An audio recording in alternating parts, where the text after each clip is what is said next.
dark and behind a locked gate, this is not your typical weekly food shop. You just got such a good excuse if like people do catch it. It doesn't matter. Like you just look at the amount of food I got. It's criminal that they're throwing this away, isn't it? It's perfectly edible. A local bin diver who asked to remain anonymous offered to reveal to me the reality of supermarket food waste. Around 240,000 tonnes of food is wasted by UK supermarkets every year, but why is there so much excess? I want to investigate why food is thrown away, what can be done to reduce it, and could we ever taste the waste? Despite rummaging through Marks & Spencer waste, our bin diver is still selective when shopping the bins. But how does he decide if food is good to take home? Do the guys in my flat eat it? Do I eat it? Is it in decent condition? It's a convenient meal. There you go, job done. You can freeze it easily. See, this sort of thing, it's just got milk split all over it. Often food, like raw meat doesn't smell good, but you can tell the difference between what smells good and what smells off. But what are the obvious signs of food being inedible? According to the USDA, a changed colour or texture or an unpleasant odour or taste are all signs of food spoilage. But in the UK, the FSA recommends reading the dates on food as an indicator of safety. When bin diving, reading the dates are a key part of the selection process. There'll be one broken one, is my bet. No broken ones.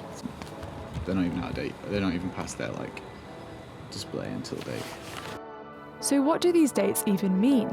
Use by dates indicate food safety, and best before dates indicate food quality. So how do supermarkets use this information to decide what is inedible? There seemed to be some inconsistency in the bins we had access to, so I contacted the store to find out about their policies. This store claimed to donate all food waste to a charity at the end of each day, but when I questioned if there was any excess, they insisted all of their food waste goes to charity. This massively contradicted the waste I had seen in their bins. So which charities receive food waste from supermarkets? This is the Rainbow Junction café. They offer pay-as-you-feel meals to people in the community, made from commercial food waste. But what kind of food do they collect? Food gets rejected by supermarkets for all sorts of reasons. I mean, I've had a crate of perfectly lovely apples because it's written the best before has gone past, but they're completely sellable. I mean, half of the food we get, I think, is still of good enough quality that is you would buy it. We are in a very messed up system where tons and tons of food is going to waste in this country every day, and yet there are people who cannot afford to feed their families. Back at the flat, our bin diver is reviewing his food haul.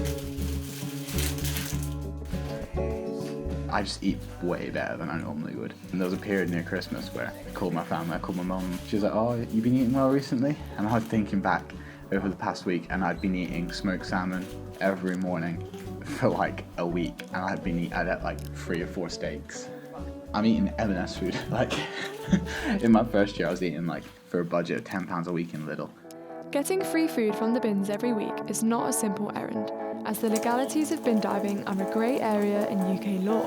Whilst researching, I found a couple of bin diving cases where people were caught by the police, though most of these cases were dropped without prosecution. The laws against bin diving usually involve trespassing crimes, but many supermarkets have dropped claims to prevent exposing the reality of their food waste. We got pulled over by the police, and I literally just spent half an hour talking to this policewoman about it. And she was perfectly okay, took our numbers and was just yeah, fair play, lads. It's 4 of us. Yeah, go on, go home, you'll be fine, I don't care. If bin diving is questionably legal, how can we as consumers access the food which would otherwise go to waste? This is the warehouse, the main headquarters for where all the interceptions of food comes from. Surplus to Purpose is an organisation in Leeds that intercepts edible surplus food from supermarkets and creates food boxes anyone can purchase.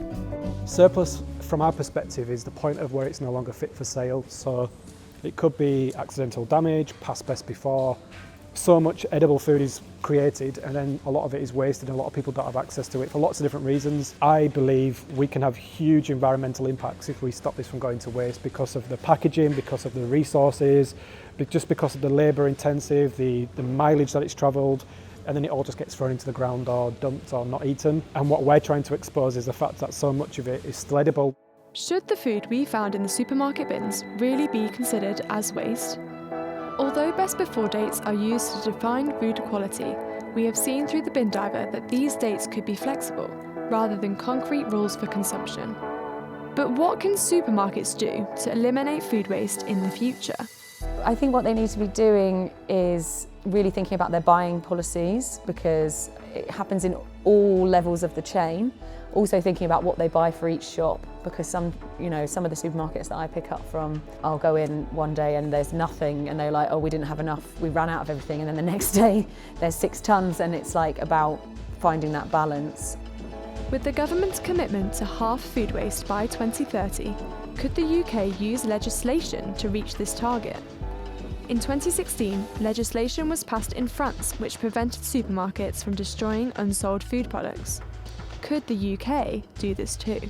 But of course, if supermarket food waste was eliminated, how would this change the life of our bin diver? It would be tragic. I'd lose all my access to the bins. I'd lose access to the good food, but I guess I'd just go back to eating like a normal person, go to the shops.